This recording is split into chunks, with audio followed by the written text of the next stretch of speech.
사람들이 무엇을 믿으려고 하는가? 이제 그러니까 우리가 일반적으로 그리스도인들은 안 믿는 거에 대한 그 의문을 많이 제기하죠. 불신앙.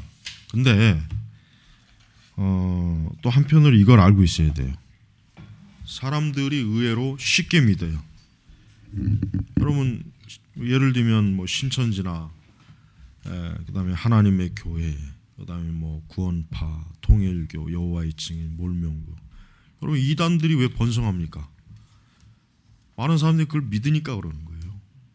그러니까 우리는 보통 불신앙에만 관심을 많이 갖죠.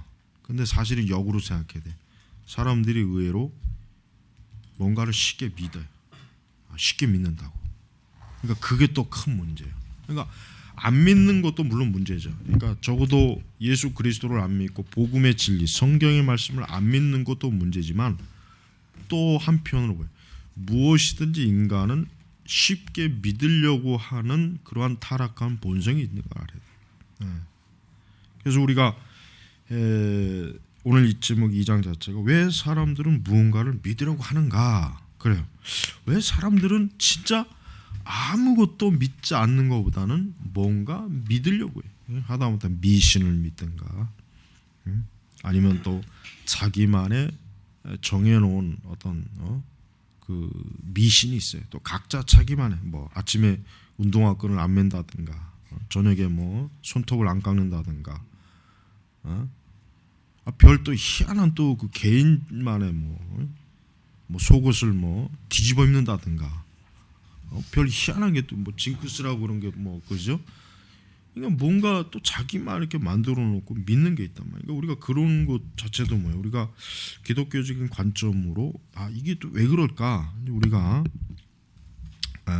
좀 살펴봐야 돼요. 그래서 제임스 사이어스가 이제 그 대학생들을 세미나 할 때 그 제목이 왜 사람들은 무언가를 믿으려 하는가? 굉장히 그 지적으로 똑똑하고 또 사회적인 지위가 있는 사람들이 아주 그 말도 안 되는 이상한 아주 그 저급한 이단 종파에 빠져갖고 거기서 그냥 어떤 큰 참 낭패를 당하고 수치와 부끄러움을 당하는 그런 일들이 많이 있습니다. 그래서 우리는 그 이 부분에 있어서 그 뒤에 보면은 이제 표 2-1로 넘어가면은 거기 보면 이제 네 가지의 요인이 있어요. 그러니까 사람들이 무언가를 믿는데 영향을 미치는 네 가지 요인이에요. 첫 번째 그룹은 뭡니까? 사회적 요인이에요. 사회적 요인. 그러니까 예를 들면 이제 뭐 태어날 때부터 부모가 어떤 것을 믿었을 때 부모의 영향을 직접적으로 받거든요. 그러니까 부모님이 기독교인이다. 뭐 부모가 이슬람교도다. 뭐 부모가 불교도들이다. 그럼 영향을 받아요. 부모가 뭐 또 신천지 교인이다. 영향을 받는. 또 친구, 뭐 친구 따라 진짜 뭐 어떤 이상한 걸 또 받아요. 그다음에 사회, 그 사회. 이슬람 사회에서 태어나면 거의 이슬람의 영향을 받죠. 불교 사회면 불교, 천주교 사회면 천주교. 그다음에 문화, 그렇죠. 문화 영향을 받죠. 그다음에 심리적 요인입니다. 심리적. 뭔가 믿으려고 하는 이유는 인간이 무언가를 믿으려고 하는 이유는 그거에 기대려고 하는 거예요. 심리적으로 그걸 기대어서 좀 위로를 받는 거예요. 그래서 여러분 이단에 빠진 사람들이 의외로 이단의 공동체에 위로를 많이 받아요. 거기서 이제 자기를 특별하게 관심을 좀 가져주고 친밀한 어떤 인간적 교제를 좀 또 나누고, 그러니까 그런데 많이 위로를 받아요. 그래서 마음의 평화, 또 어떤 또 의미와 목적을 또 추구하죠. 어떤 의미와 목적. 이거는 좀 더 고상한 거죠. 어떤 그 자기 나름대로 고상한 의미 있는 뭔가 의미를 두고 어떤 목적을 두고.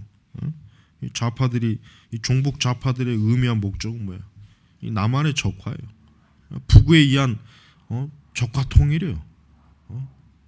그러니까 그 종북 좌파들 보면 걔들 보면 완전히 제정신이 아니잖아요. 완전히 사상적으로 완전히 뭐야 철저하게 그게 감염이 된 인간들이 자기 자신만 모르는 거예요. 그뿐만 아니라 뭐 또 이 세상에는 이제 어떤 자기 나름의 히틀러는 천년 제국에 대한 목적을 가지고 나치 제국을 건설했고, 그다음에 이제 뭐 레닌, 마르크스나 레닌도 노동자들의 천국, 노동자들이 지배하는 세상. 그다음에 이제 정체성 뭔가 확고하고 분명한 어떤 자기의 소속감, 어떤 그 자기가 뭔가를 자기 전부를 거기에 다 쏟아부을 수 있는 어떤 자기 정체성을 추구한. 종교적 요인, 뭐 경전, 성직자, 구루, 랍비, 이맘, 교회, 이제 종교적 요인이죠. 그다음에 이제 철학적 요인, 어떤 일관성, 논리 정연함, 또 완전함. 그러니까 자, 이렇게 지금 이와 같은 네 가지의 부류가 대체로 사람들에게 뭔가를 믿고 그것을 받아들이고 결국 그것을 숭배하고 결국 그것에 의해 자기 삶의 철학과 세계관이 조성이 되고 삶의 형태가 조성이 되고, 이런 것들을 사실은 어때요? 이런 것들을 지금 요인이라고 하는 것을 우리가 이제 알 수가 있습니다. 예. 자, 그러면서 이제 101페이지 거기 넘어가면은 어떤 종교적 믿음이 정당성을 갖추지 못했음을 드러낼 수 있다면 진리를 찾는 구도자는 자신이 어떤 믿음을 가져야 할지 분명히 알 수 있을 것이다. 이것이 변증가들이 하는 일이다. 변증가는 적절한 근거나 증거가 어떻게 특정한 믿음을 뒷받침하거나 또는 그 믿음과 배치되는지를 제시한다. 그렇죠? 그것은 우리가 이 책에서 시도하고 있는 것이며 또 사이어가 그의 세미나에서 의대한 것이죠.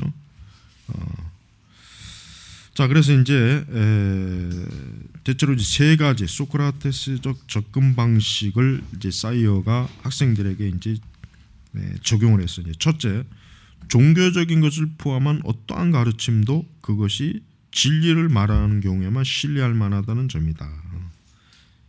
어떠한 가르침에도 그것이 진리이냐 아니냐, 진리에 대해 무관심한 것이야말로 위험할 수 있다. 이게 아마 이제 지금 우리가 사는 세상이 특별히 닥친 위기예요. 그러니까 그리고 과거에는 뭔가 사람들이 어떤 인생에 좀 더 깊은, 즉 인간을 총체적으로 뭔가 주도할 수 있는 어떤 진리, 그 진리에 대한 그 마음이 굉장히 강했어요. 근데 지금은 사실은 이 진리에 대한 관심이 별로 없어요. 왜냐하면 지금 그렇게 된 요인이 뭐냐면 그러니까 문화가 어때요? 문화가 가벼워지니까 사람들이 생각하는 게 어때요? 생각하는 게 가벼운 거예요. 자기 삶에 대한 진지성이 상실이 돼. 진지성.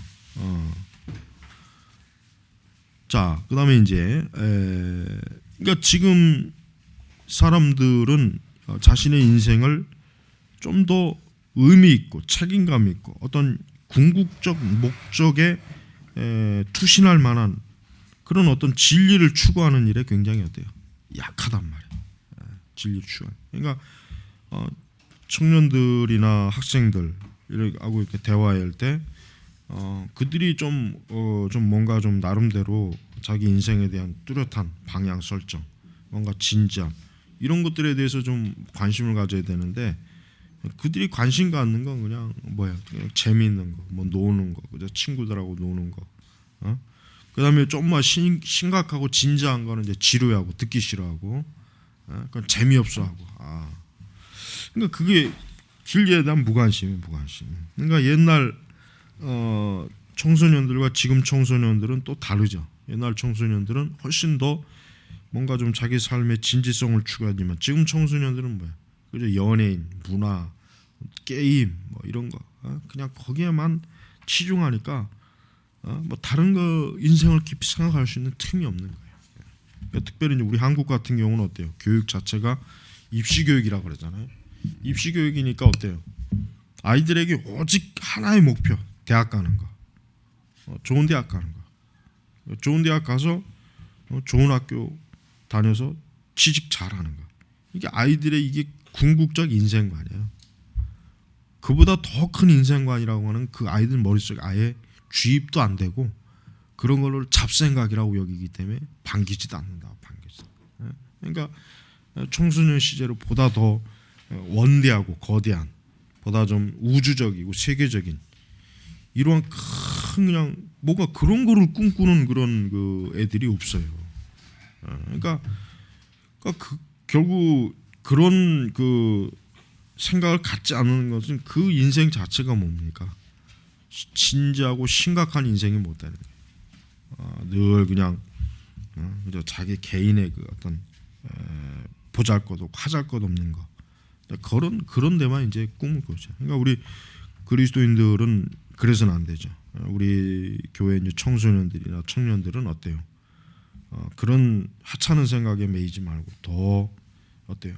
하나님의 영광을 위해서 더 큰 정말 경건한 생각을 가지고 거룩한 생각을 가지고 더 좀 이 세상 전체를 아우르는 그런 뭔가 나름대로 생각을 가지고 하나님의 영광을 위해서 살려고 해야지.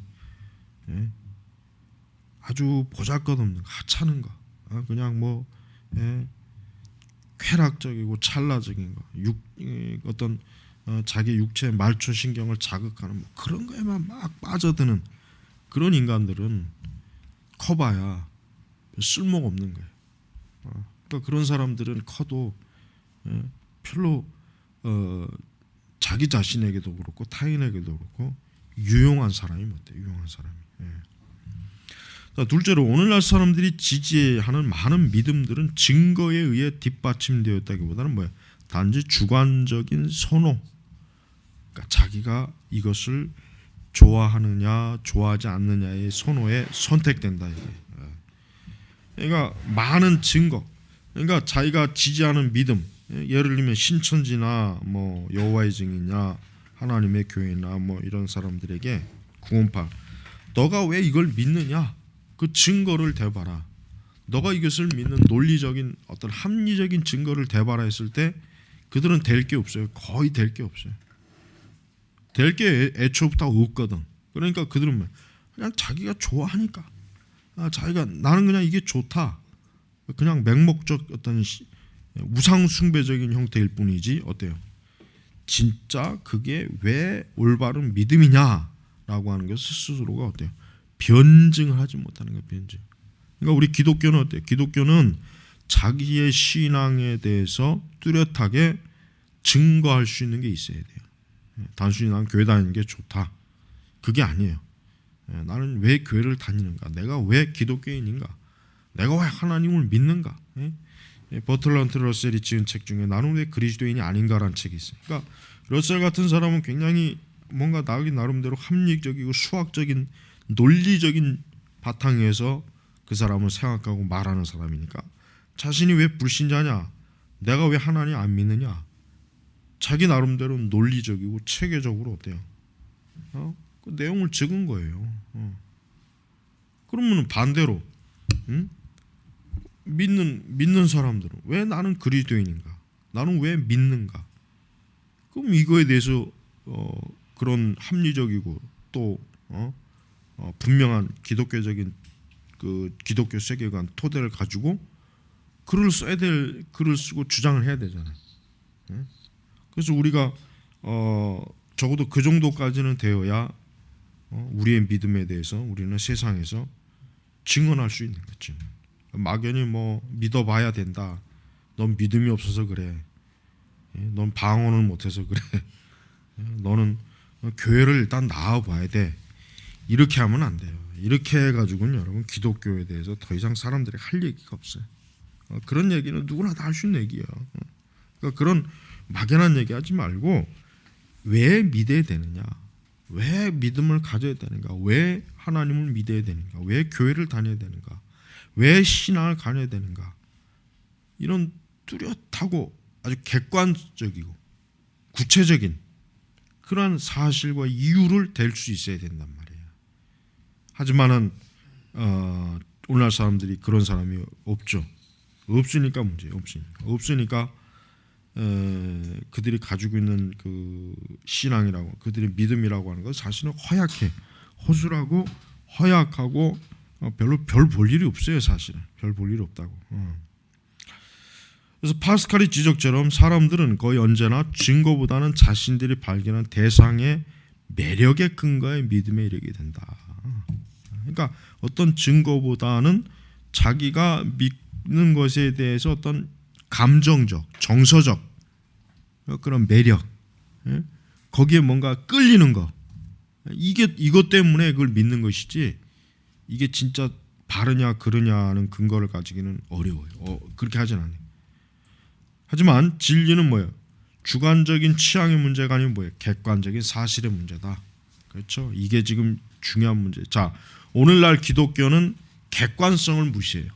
오늘날 기독교는 객관성을 거의 상실하고 중요히 여기지도 않아요. 다 주관적인 칭이에요.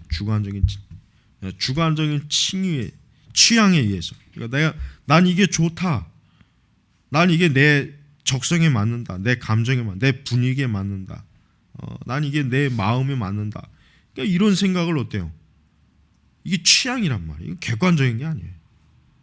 그 기독교를 자꾸 객관성을 무너뜨리고 주관적 취향으로만 자꾸 내세우면은 그게 오래 못 갑니다. 오래 못. 그렇게 되면 결국 기독교라고 하는 것은 어떤 기독교를 좋아하는 독특한 사람들만 믿는 종교구나. 나는 그렇지 않으니까 나는 기독교는 나는 안 믿어도 되는구나. 그거하고 나하고는 안 맞는구나. 이런 생각을 하지 않을까요? 당연히 하겠지.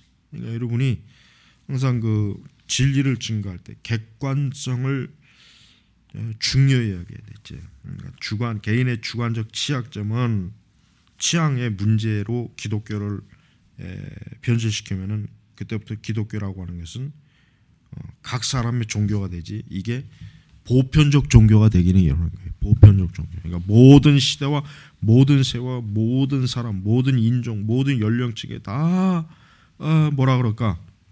이게 적용이 되는 그런 종교는 못 되는 거예요. 그러면서 이제 세 번째, 진리를 발견하면 사람들은 어때요? 객관적 사실을 위해 기꺼이 주관적 선호를 포기할 준비가 되어 있어야 된다. 이게 여러분, 그러니까 방언이 나는 방언을 하면 기도가 잘 되고 방언은 뭔가 시원한 것 같고 이런다고 해서 방언을 끝까지 붙잡지 말고 이 방언이 진짜 성경적으로 교리적으로 보니까 이게 옳지 않는 거구나. 그러면 내가 좋아도 버려야 되는 거예요. 내가 좋아도 버려야 되는 거예요. 내가 좋으니까 난 이걸 끝까지 붙잡겠다. 나만 좋게 생각하면 되지 않느냐. 이런 태도와 방식은 그거는 진리를 정말 중요하게 여기는 사람의 태도가 못 되는 거예요. 우리가 시편 찬송가도 그래. 시편 찬송가도 나는 좀 CCM을 부르고 싶다. 난 그게 더 좋은데 그래서 부르는 게 아니에요. 어느 게 더 성경적이고 더 올바른 찬송이냐. 그래서 올바르고 성경적인 찬송이 이거다 그러면 이렇게 하는 것이지. 난 이게 더 좋다. 난 이게 더 재미있고 지루하지도 않고 부르기도 좋고 다 이런 식으로 신앙생활을 이런 식으로 지금 하잖아요. 지금 이렇게 신앙생활 안 하는 사람들이 거의 없어요. 거의 없어요. 응? 그러니까 그 말도 안 되는 저기 저 홍대 헌교회 같은데 거기 있는 사람들을 봐요. 그들은 그 사람이 뭐 별짓을 다 해도 난 이 사람의 설교가 좋다. 난 이 사람의 설교가 그렇게 가는 거예요. 그 사람이 뭔 짓을 해도 그건 상관없다 이거야.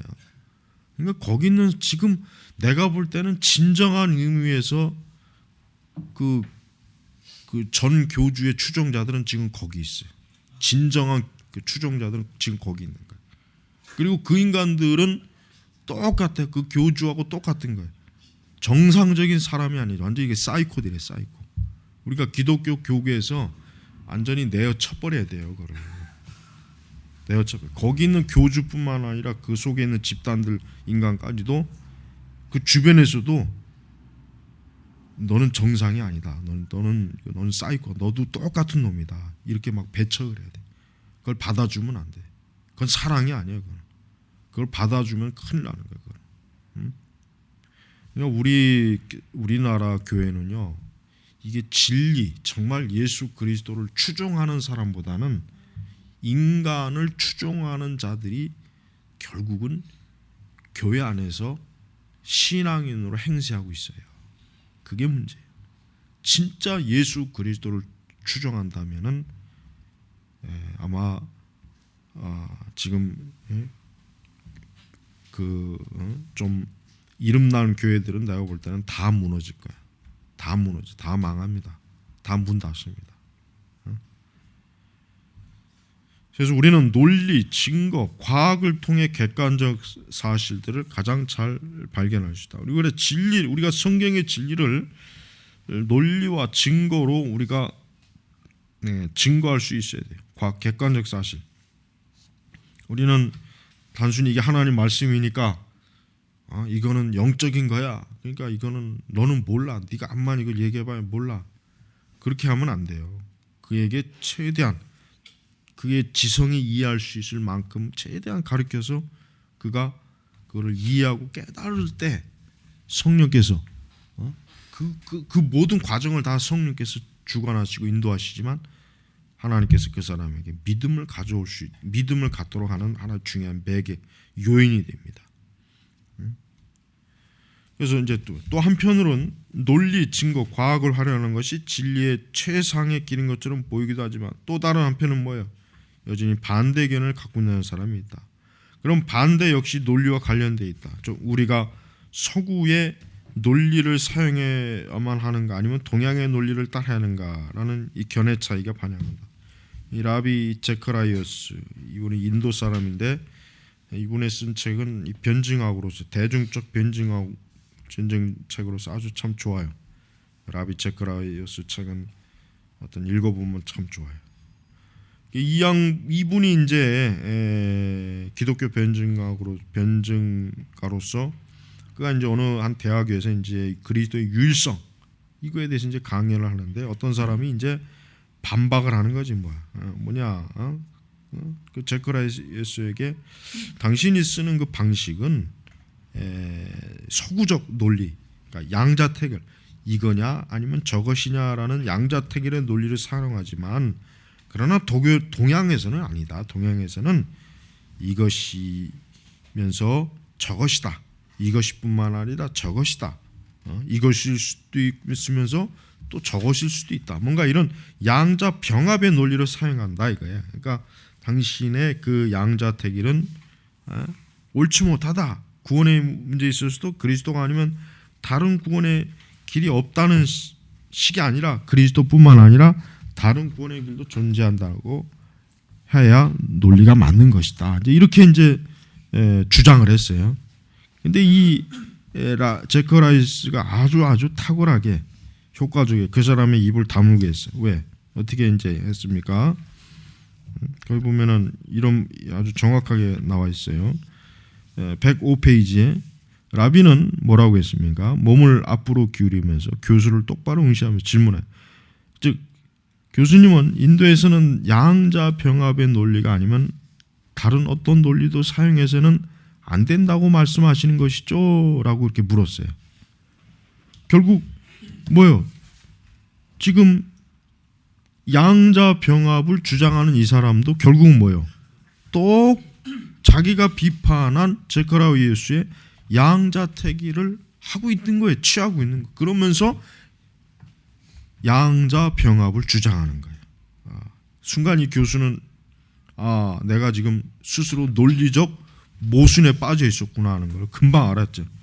그러니까 양자 병합 논리가 아니면은 안 되는 것이냐 그러니까 이게 아니면 이것이냐라고 하는 거.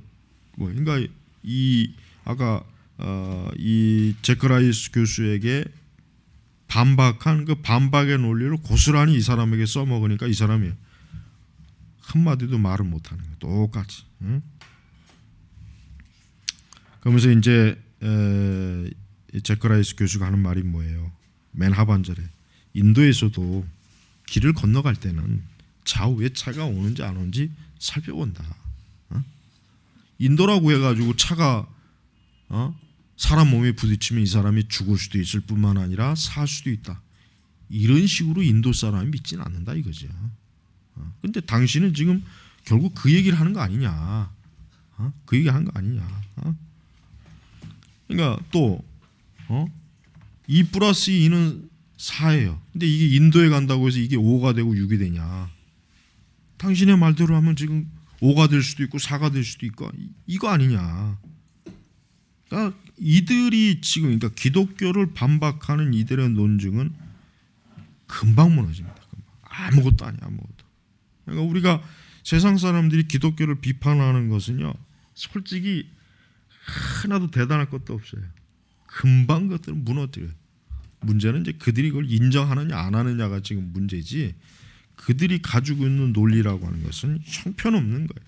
아무것도 뭐 별것도 없는 거예요. 그러니까 우리는 이 세상이 기독교를 반박하는 거에서 전혀 겁낼 필요가 없어요. 어떤 궤변을 떨어도 겁낼 필요가 없는 거예요. 겁낼 필요가 없는 거예요. 그러니까 우리는 오늘날 이제 기독교의 진리를, 그러니까 근본적 진리에 대한 반대적 어떤 그 이론이라든가 현상이 나타날 때 우리는 어떻게 하면 저것을 효과적으로 무너뜨릴 수 있나?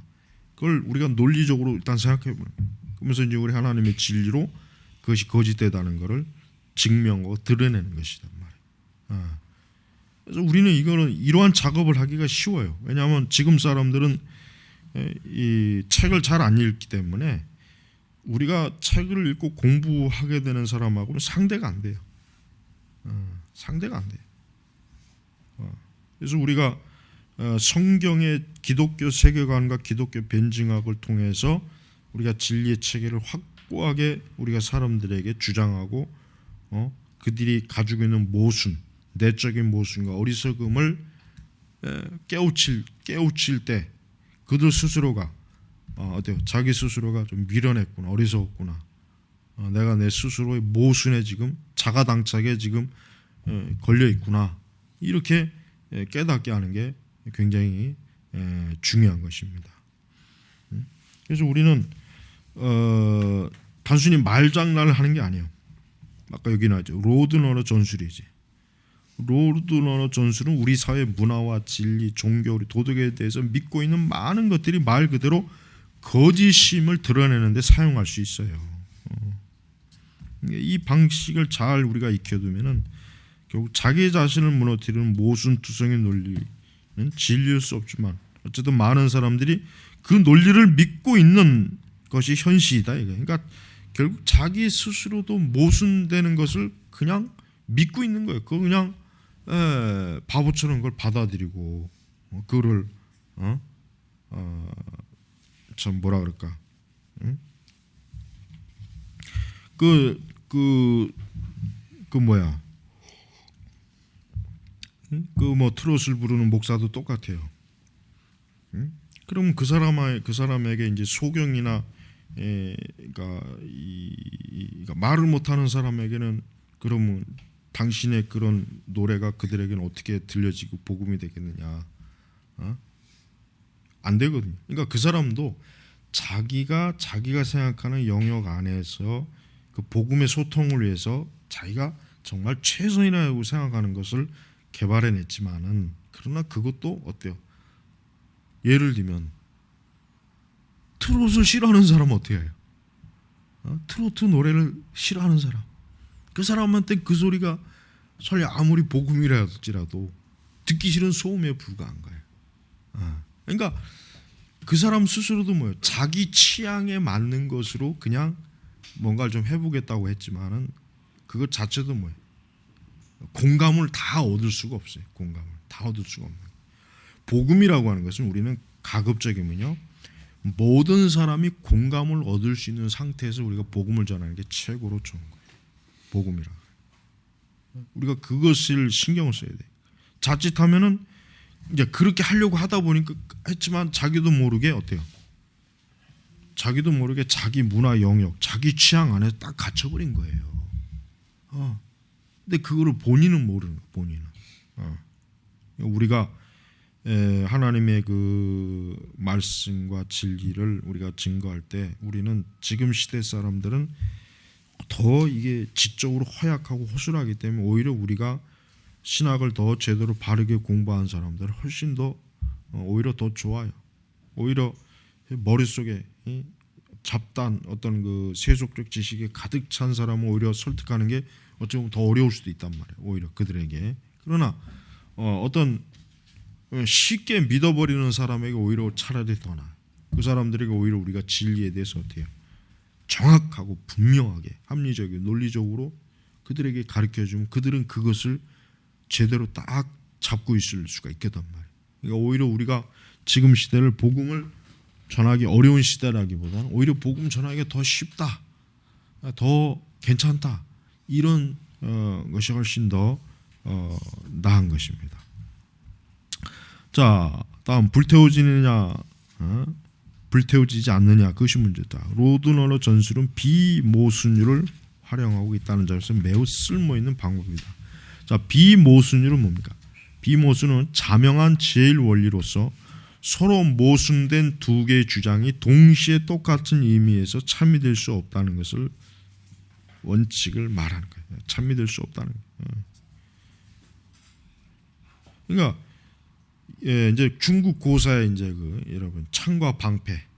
어떤 사람은 이것은 한 사람이 창과 방패를 팔으면서 그 모순이라는 말의 어원이 그거잖아요. 어떤 사람이 창과 방패를 팔아요 시장에서.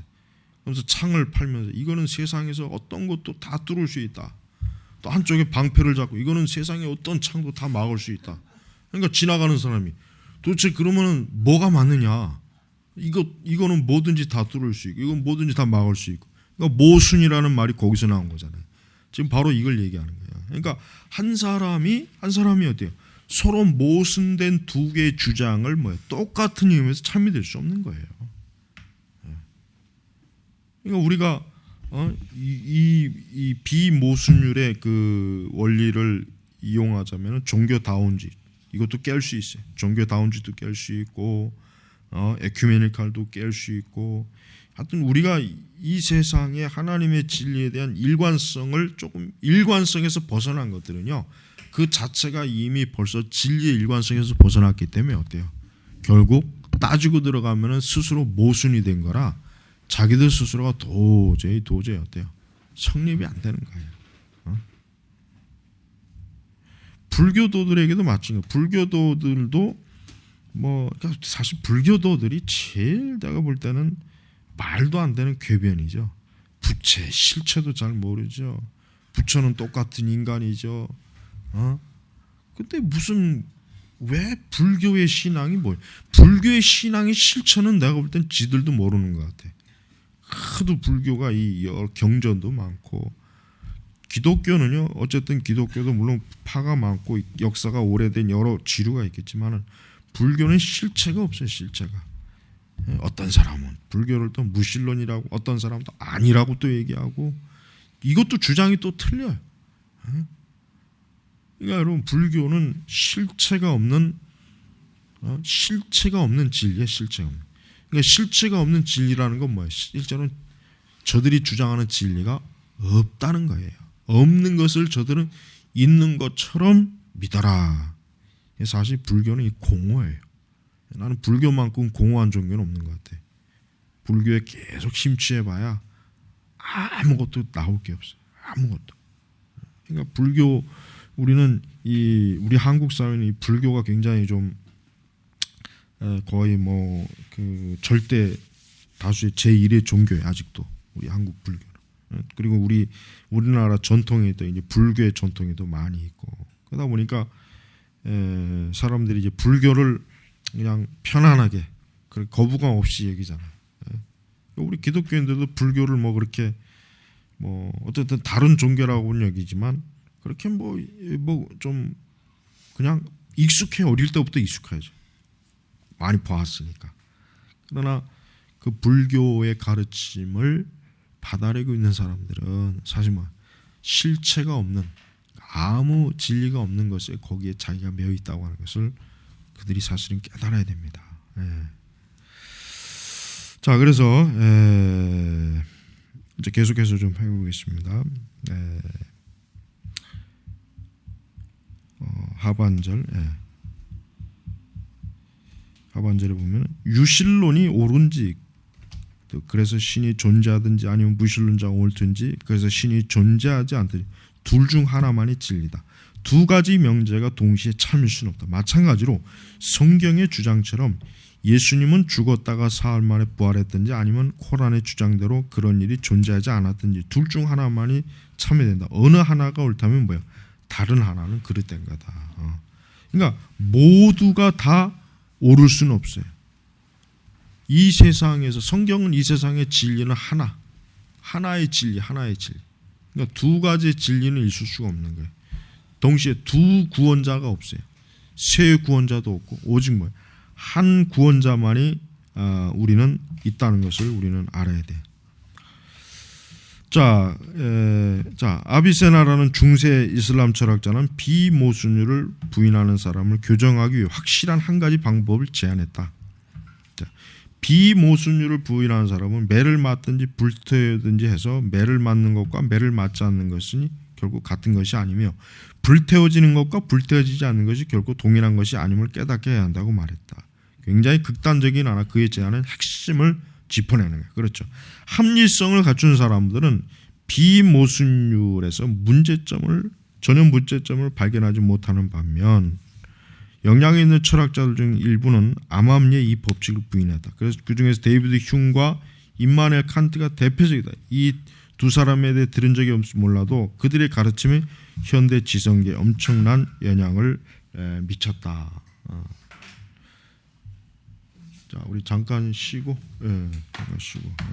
이제 데이비드 흉, 임마누엘 칸트는 기독교 신학에 영향을 사실 많이 미친 사람들이에요.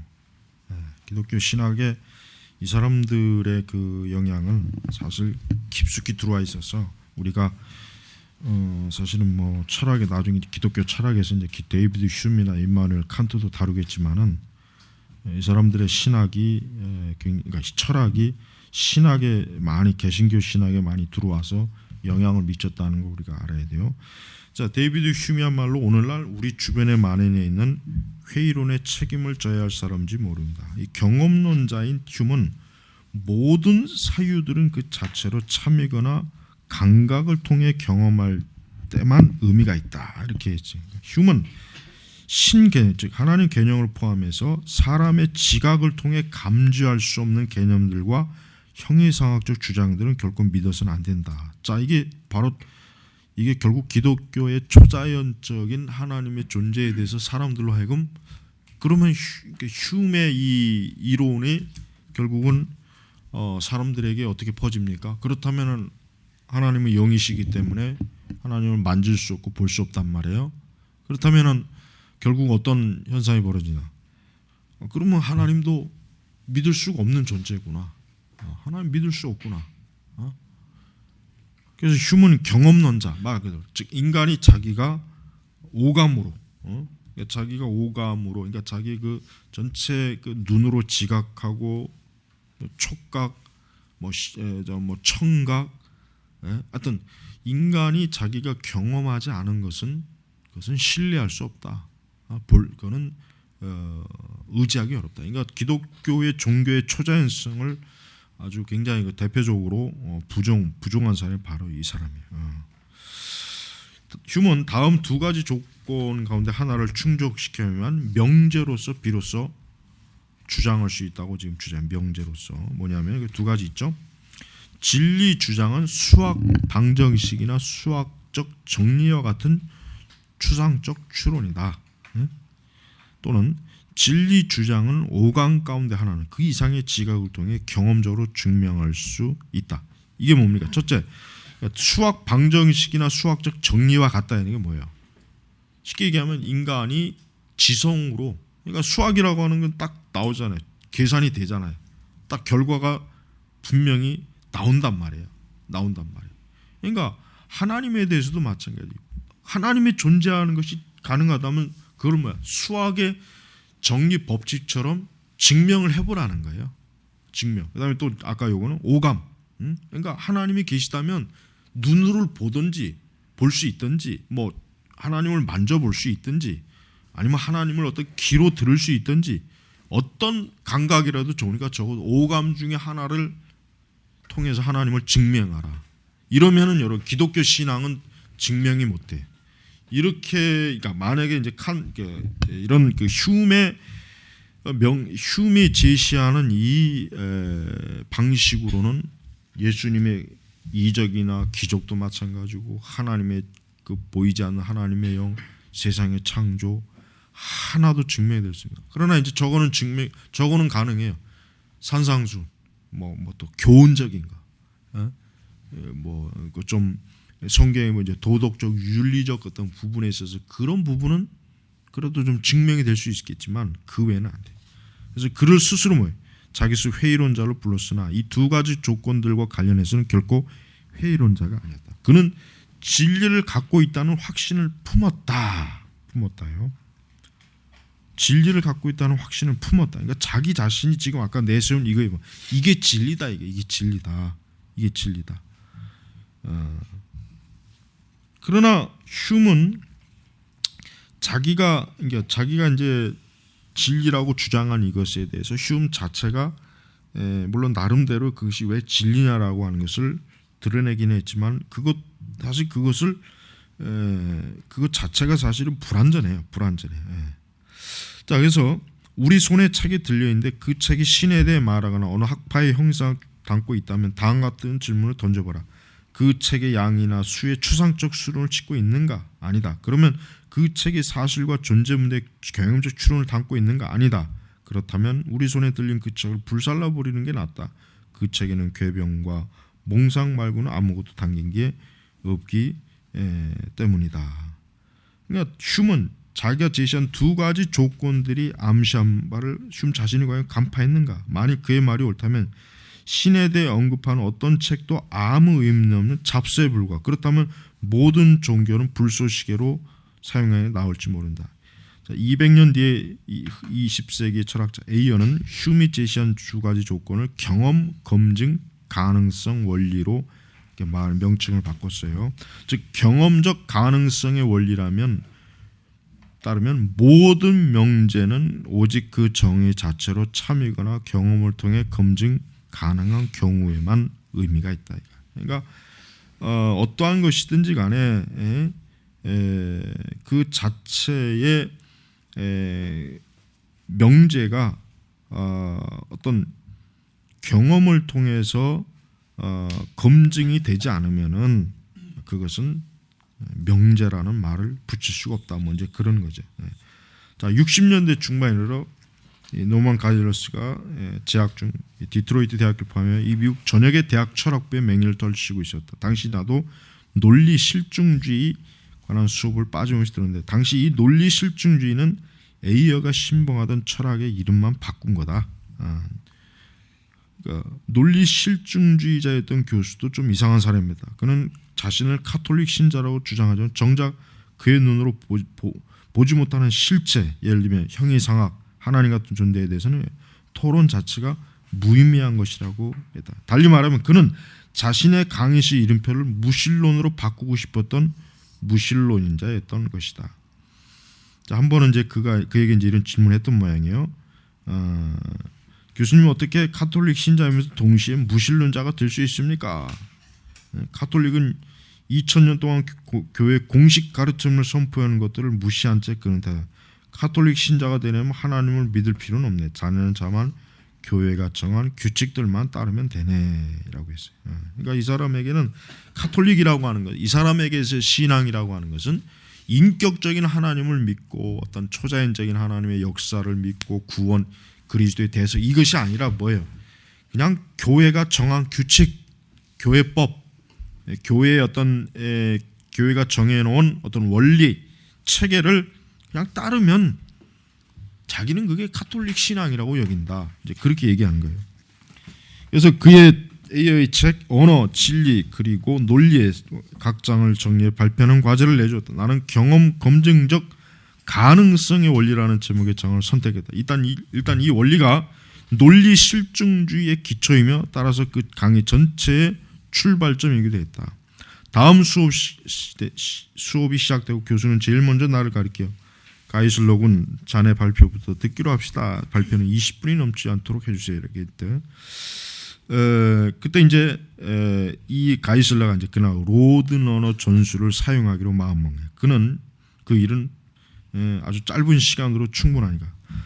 그는 이렇게 얘기한 거예요. 경험적 검증 가능성의 원리에 따르면 오직 두 가지 종류의 명제만 의의를 갖습니다. 첫째, 그 정의 자체로 참인 것과 두 번째로 경험적으로 검증할 수 있는 것입니다. 하지만 경험적 검증 가능성의 원리 그 자체는 정의상 당연히 진리가 아닐 뿐 아니라 경험적으로 검증될 수 있는 것이 아니므로 의미 있는 것이 될 수가 없습니다. 자, 보세요. 이 경험 검증 가능성의 원리 자체를 뭐예요? 이것을 그러면 경험 검증 가능성 원리를 가지고 이것을 판단해 볼 때 역시 뭐예요? 이것도 믿을 수 있는 것이 못 되다. 지금 가이슬라가 이제 이렇게 이제 바꾼 거예요.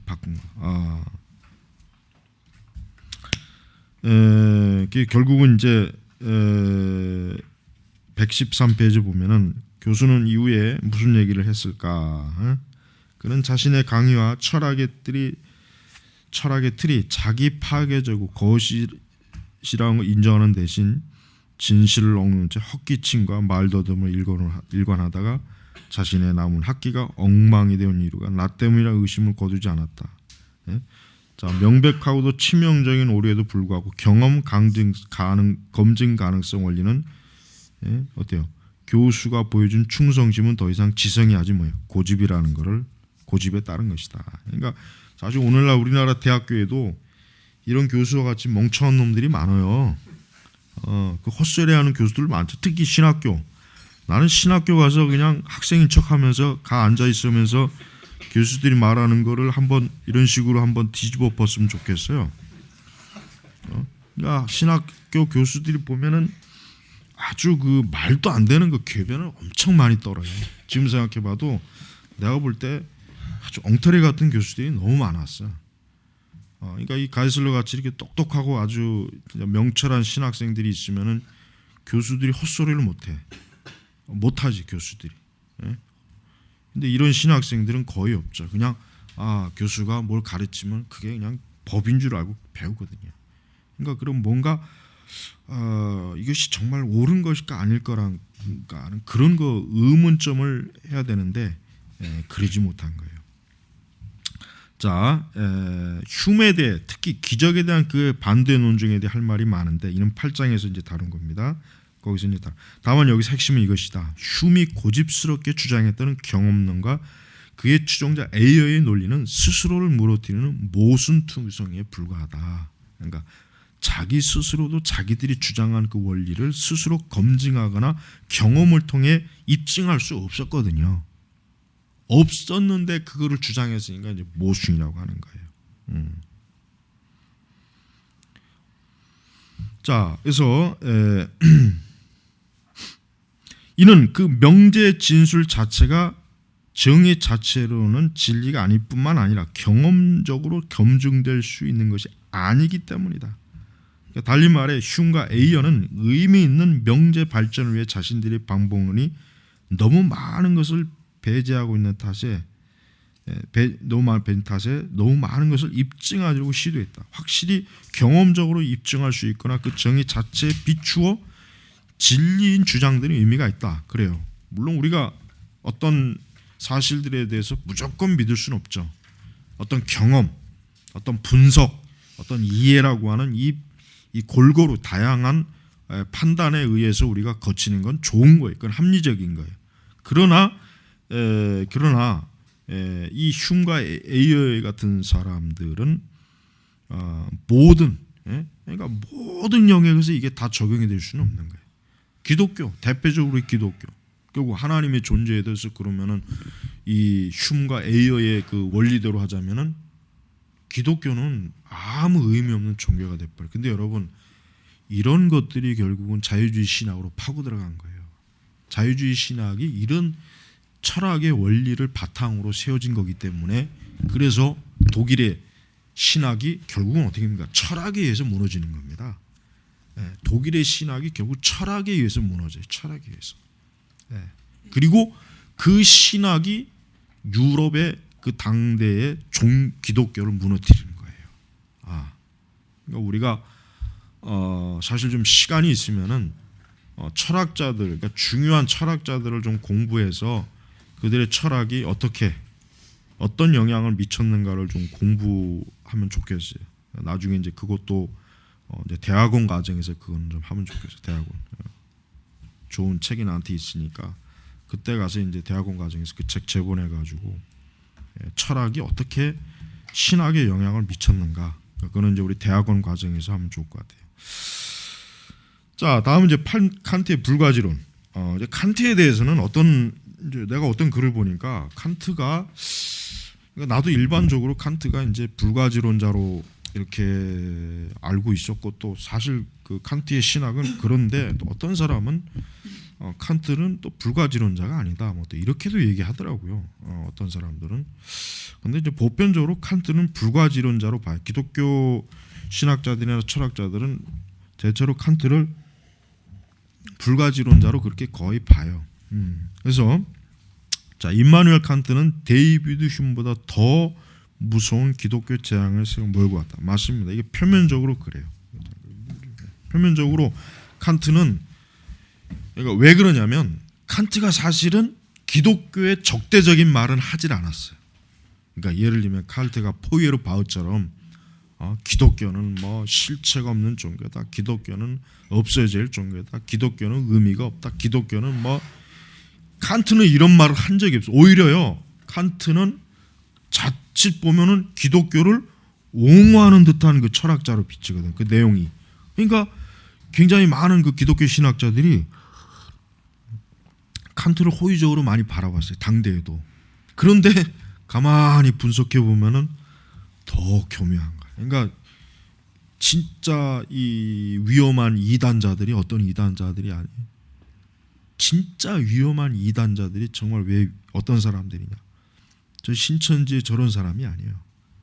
하나님의 사람, 이런 사람들이 아니에요. 진짜 이단자들, 우리 기독교의 진짜 이단자들은 저기 저 명일동에 있고, 저 여의도에 있고, 저 강남에 있고, 이 분당에 있고, 이런 놈들이 진짜 무서운 거예요. 이게 진짜 무서운 이단이에요. 그러니까 칸트는 절대 기독교에 대해서 뭐 기독교가 틀리다, 잘못됐다 이런 얘기를 하지 않았어요. 그러나 칸트의 철학의 결론은, 적어도 기독교 신에 대해서 결론은 뭐냐? 그 당시 칸트가 바라본 기독교의 그 주장은 하나님이 있는지 없는지 모르겠다. 굉장히 강력한 회의론을 딱 비쳤어요.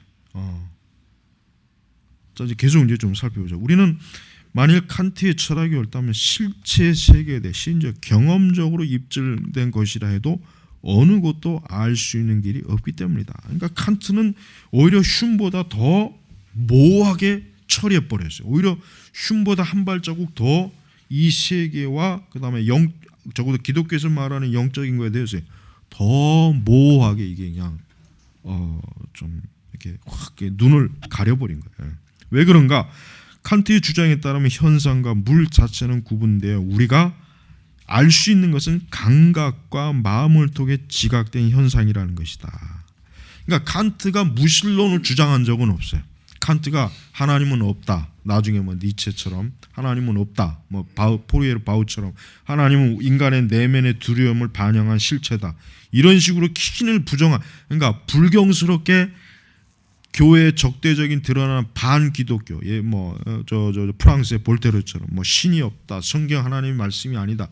칸트는 이런 말을 한 적이 한 번도 없지만, 그러나 교묘하게 뭐예요? 그러나 결국은 기독교의 성경이나 하나님은 결국 뭐예요? 우리가 감각과 마음을 통해서 우리가 확실하게 지각할 수 있는 대상이 아니기 때문에 우리는 확실하게 얘기하기가 어렵다. 이렇게 어때요? 좀 완화된 듯한 것들을 사상 철학을 뿌려놨기 때문에 실제로 칸트에 대해서 잘 이해하지 못하는 그 당대도 칸트의 그 무서운 교활한 철학적 실체를 이해 못하는 사람들이 많이 있어요. 그래서 우리는 단지 우리 마음과 감각이 대상을 형성한 뒤에 우리에게 인지된 것만 알 수 있을 뿐이다. 그러니까 우리 마음과 감각이 대상을 형성한 뒤에 우리에게 인지된 것만 알 수 있을 뿐이다.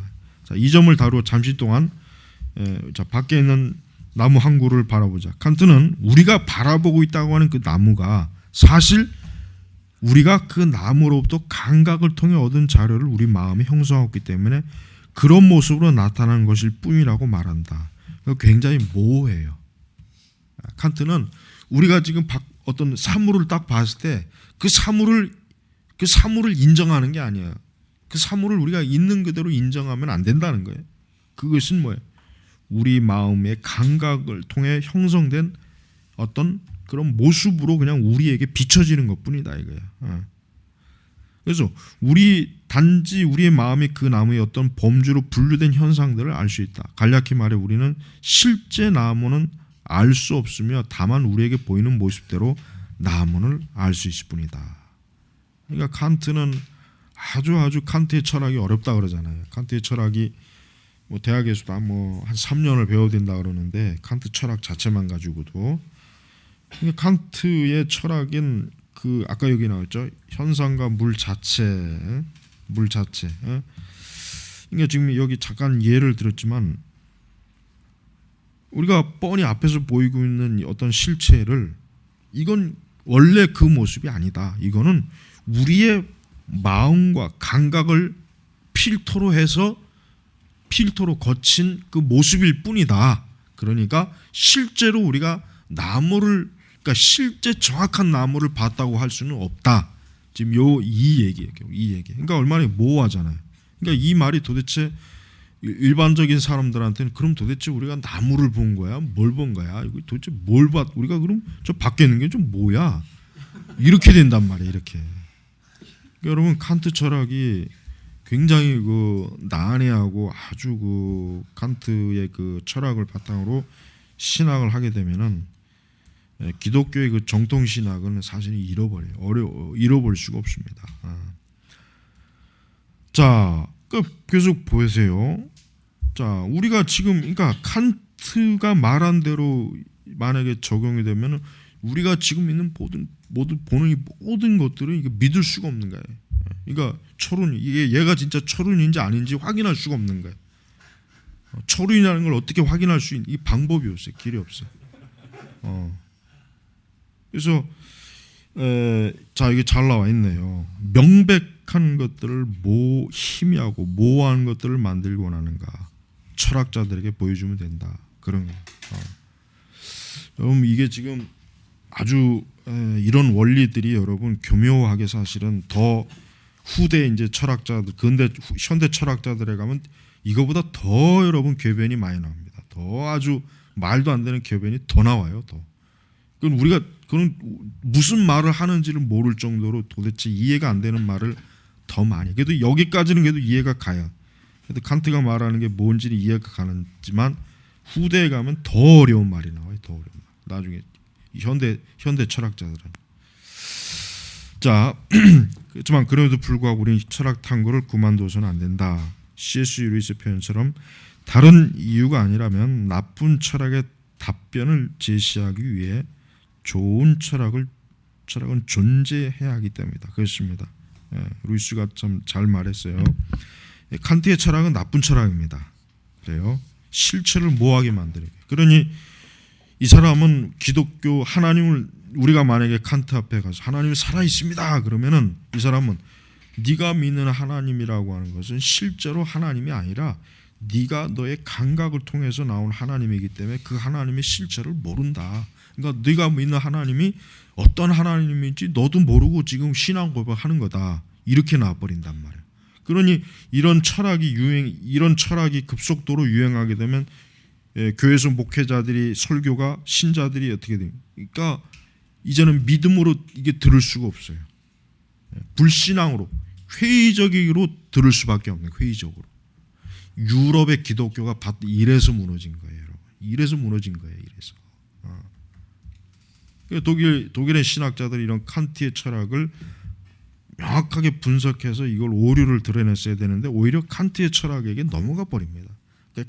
이 철학이 오히려 신학을 접수해 버린단 말이에요. 그러니까 철학이 반대로 신학이 철학의 시녀가 돼 버려요. 전에는 철학이 신학의 시녀인데 이제 거꾸로 된 거예요. 칸트 시대 와서는 이미 거꾸로 됐어요. 거꾸로 돼가지고 더 이상 신학자들의 말에 권위가 없어요. 전에는 신학자들이 한번 꽥소리 치면은 철학자들이 조용했는데 이제는 철학자들이 꽥소리하면 신학자들이 조용해야 돼. 함부로 떠들면은 무식한 자들이라고 비웃음을 당한단 말이에요. 이제 거기에 반해서 이제 칼발트 같은 사람은 이제 굉장히 천재적인 사람이니까 이제 칼발트 같은 사람은 이제 철학의 그러니까 철학의 그 모순이라든가 이런 것을 나름대로 발트는 잘 인식하고 있던 사람이에요. 그러니까 발트는 이 철학자들에게 그렇게 뒤지는 사람이 아니에요. 절대 철학자들에게 휘둘리는 사람은 아니었어요. 발트 같은 사람은. 하지만 이제 발트는 근본적으로 신학이 정통 신학에서 역시 한계를 보여주고 있기 때문에 발트 그 자체는 좀 부족한 면이 많습니다. 자, 많은 사람들에게 그들과 실제 세계 사이에 건널 수 없는 거대한 간격이 있음을 확신합니다. 그들로서 세상의 모습 실제로 어떤지, 신의 모습이 실제로 어떤지에 대해 믿을 만한 지식을 얻을 수 있는 방편이 없다. 칸트의 주장이 맞네. 우리는 실제 세계에 대해서 알 수 없는 불가지론의 세계에 갇혀버린 것이다. 그러니까 칸트는 과연 이 세상을 어떻게 살았을까? 그게 참 의문스러워요. 왜? 칸트는 자기의 철학대로 한다면 자기 눈에 보이는 모든 것이 회의적으로 볼 수밖에 희미하거든. 이게 정확한 실제를 알 수 없다. 이게 도대체 뭐냐? 그러니까 평생을 칸트는 아마 이제 그렇게 이제 꼬리표를 머릿속에서 물다가 사는 거예요. 자, 고맙게도 이 모든 것에 대한 한 가지 쉬운 답변이 있다. 로드너러 전술이에요. 이 로드너러 전술은 굉장히 이게 중요합니다. 이 로드너러 전술은 우리 기독교인들이, 특별히 우리 청년들이 이걸 참 기독교 세계관에서 배워야 돼요. 제가 그동안 로드너러 전술에 의해서 기독교 세계관을 많이 가르쳤단 말이에요. 그동안 많이 가르쳤어요. 그러니까 자, 칸트는 흉과 같은 똑같은 잘못을 저질렀다. 그는 비모순율을 어긴 거예요. 자, 칸트는 봐요. 아무도 실체 세계를 알 수 없다고 말했지만 그렇게 말하면서 자신만의 실체를 알고 있다고 주장한 거예요. 그렇죠. 아주 정확하게 칸트도 이 로드너러 전술의 그물에서 딱 잡힙니다. 우리는 칸트에게 말하는 거예요. 그러면 당신이 말한 현상과 물 자체라는 것을 그럼 어떻게 믿을 수 있느냐? 당신도 어차피 그것을 감각으로 거쳐서 당신도 그걸 보지 않았느냐? 그럼 그걸 어떻게 우리가 알 수 있느냐? 그게 진짜인지 아닌지, 당신이 말이 맞는지 아닌지 그걸 어떻게 확인하느냐? 칸트 자신도 거기에 답을 할 수가 없어요. 똑같아요. 그러니까 진짜를 알지 못하는데 어떤 것이 진짜가 아니라고 말한다는 것은 자신의 주장과 전제가 앞뒤가 맞지 않는다는 모순을 범하는 거예요.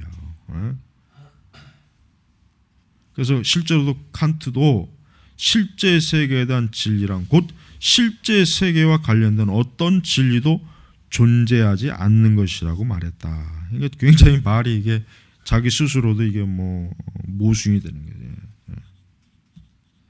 그러니까 스스로를 무너뜨리는 모순 덩어리 주장에 가장 명민한 지성인들조차도 걸려 넘어집니다. 칸트가 저지른 또 다른 잘못 또 봅니다. 칸트는 다만 무엇에 지나지 않는다 오류라고 불리는 논리의 오류를 범하고 있어요. 논리. 이것이 오류인 이유는 다만 무엇에 지나지 않는다는 진실이 무엇 이상의 지식을 갖고 있음을 암시하고 있기 때문이죠. 그렇죠. 그러니까 다만 무엇에 지나지 않는다. 이 말 자체가 뭐예요? 그러면 뭔가 그 이상이 있다는 의미거든요. 그 이상, 그 이상이 있다는 거예요. 그러니까 칸트는 자신의 두뇌에 전달된 자료가 다만 현상에 지나지 않으면 알고 있다고 말하지만 그 자료가 현상에 지나지 않으면 알려면 항상 그 이상의 것을 알 수 있어야 한다는 전제가 필요해요. 바꿔 말하면 한 사물을 다른 사물과 구별하기 위해서 어딘가에 하나에 끝맺고 다른 하나가 시작되는 점이 시작하는 인식할 수 있어야 한다. 이제 이걸 얘기하는 거예요. 마찬가지로 칸트가 실제 세계 안에 있는 사물을 그 마음이 인식한 사물로부터 구별하려면 그 두 개의 사물 모두를 볼 수 있어야 돼. 그러나 이는 결코 가능하지 않을 칸트 스스로도 말하고 있지 않은가. 그런 마음을 인식할 수 있는 건 현상뿐이 진짜 세계 내지 실체는 인식할 수 없다고 그가 말했기 때문에. 자, 현상과 실체를 구분하는 길이 존재하지 않는다면 그 둘이 여행이 다른 어떻게 다른지 우리는 알 수 없다. 그러니까 현상과 실체라고 하는 것을 이런 식으로 구분해서 이것을 기준으로 우리가 세상과 사물을 본다면은 결국은 아무것도 확실한 게 없어요. 모든 게 다 모호하고 모든 게 다 헛개미루밖에 안 되는 거예요. 만일 그들이 어떻게 다른지 알 수 없다면 그들이 똑같다고 추정하는 것도 역시 뭐예요? 이치에 맞을지 모른다. 즉 우리 마음 안에 존재하는 그 생각의 실제 세계에 존재하는 그 사물을 대변하고 있다는 말이다. 자, 우리는 지금 우리가 물 자체를 실제로 알고 있다고 말하는 중이다. 즉 이게 뭐냐? 우리가 지금 보는 건 나무를 보면 그건 나무예요. 더 이상 거기다가 뭐 쓸데없는 궤변을 집어넣으면 안 돼요. 그러나 칸트는 거기에다 궤변을 집어넣은 거예요. 지금 저건 나무가 아니다. 네가 보고 있는 나무는 뭔가 다른 것인데 그건 우리가 알 수 없다. 칸트가 이렇게 얘기한 버려요. 그러나 우리는 뭐예요? 저건 나무다라고 확실하게 얘기해야 돼요. 나무라고. 그러니까 우리는 그러니까 칸트의 주장 자체가 잘못된 거예요. 칸트는 자 계속해서 우리의 마음과 실제 세계 내지 본체 사이에 어떤 간격도 존재하지 않는다. 우리의 감각은 세계를 향해 놓고 있는 창문이다. 또 창문을 통해 내다보듯 우리의 감각을 통해 우리는 세상을 우리가 그 감각을 바라보는 것이 아니다. 그렇죠. 자꾸 우리의 마음과 이 세상과의 중간에 다른 무언 막을 씌워놓으면 안 돼. 그러면 오히려 그 막이 우리로 하여금 어때요? 세상을 올바르게 바라보는데 방해가 되거든. 근데 칸트는 쓰잘데없이 그 철학을 한다고 하면서 그 중간에다 막을 설치한 거예요. 이 세계를 사람들이 올바로 보는데 더 활짝 뭔가 열어주기는커녕하고 오히려 더 딱 뭔가를 가로막아가지고 우리 마음과 실제 세계, 이 본체 여기에다가 그냥 장애물을 놔버린 거예요. 자, 그래서 칸트 철학의 오류를 가이슬러가 지금 이렇게 지적합니다. 첫째, 칸트 자신은 실제 세계에 대해서 아무것도 알 수 없다고 합니다. 그러면 그 실제 세계라는 것은 존재하는 것은 어떻게 아냐 이거예요. 그렇죠. 그러면 일단 실제 세계라는 걸 알고 나서 이런 말을 써야 되는데 칸트의 말은 실제 세계에 대해서 어떤 것도 알 수 없다. 그럼 뭐 이게? 결국 아까 얘기한 거 창과 방패나 똑같은 거예요. 둘째, 그의 견해가 스스로를 무너뜨리는 모순이 되는 이유는 뭡니까? 우리가 실제 세계 아무것도 알 수 없다고 주장하면서 한편으로는 그 실제 세계에 알 수 없다는 사실을 자신은 알고 있다는 식으로 강조하니까. 그러니까 실제 세계 알 수 없다. 그럼 당신은 그 알 수 없다는 걸 어떻게 아냐? 모순이잖아요, 모순. 이제 그때 이제 한 학생이 입을 엽니다. 그렇게 간단한 문제가 아닙니다. 아무리 박사님만 해도 지난 100년 이상 철학계가 견제한 중심교회를 단지 몇 마디 말로 무너뜨리면 안 됩니다. 그 이제 가이슬러가 이제 애독 중이던 리저 다이스트에서 이용한 거예요. 그게 바로 아름답기 그지없는 이론이 현실이라는 잔인한 악당을 만났을 때 일어나는 거예요. 게다가 논증과 토론이 복잡해야만 이유가 있습니까? 누군가 실수를 저질렀다면 그것을 지적해 약간의 교정만 해주면 되는 것이 아닌가요? 이 로드널의 전술과 복잡한 것이 전혀 없다. 녀석은 다지 빠르고 효과 만점이다. 자, 우리가 이제 보세요. 칸트에게 총을 들이대요. 내가 이거로 당신을 죽일 거다. 그런 칸트가 과연 지가 철학에서 짓거리는 말로 칸트가 자기의 철학을 진짜 양심적으로 믿는다면 칸트는 도망가야 돼요. 빨리 도망가거나 나를 제압해야 돼. 아니야. 믿지 않는다면. 그러니까 자기가 그걸 믿는다면 가만히 있어야지. 이거를 쏘면 그러는 거야. 칸트에다. 이거를 쏘면 당신이 죽겠습니까? 살겠습니까? 대답을 해보라는 거야. 과연 칸트가 그 자리에서도 그런 헛소리 개변을 해댈 수 있는가? 여러분, 우리가 이 변증학을 통해서 우리가 이 진리, 하나님의 진리를 하여튼 어떤 식으로도 왜곡하는 무리들을 다 방어할 수 있고 다 이겨낼 수 있어요.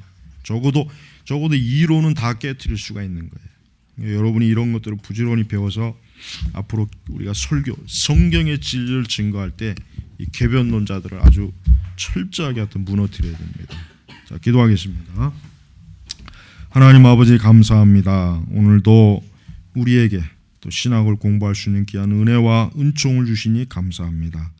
하나님 아버지, 모든 복음과 진리를 대적하는 오류, 진리, 사상, 체계 그 어떤 것도 감히 주 앞에 설 수 없는 줄 아오니 저희가 열심히 이 일에 진리를 충성되이 전하는 좀 하나님의 일꾼으로서 이 지성의 탑을 잘 쌓을 수 있도록 도와주시옵소서.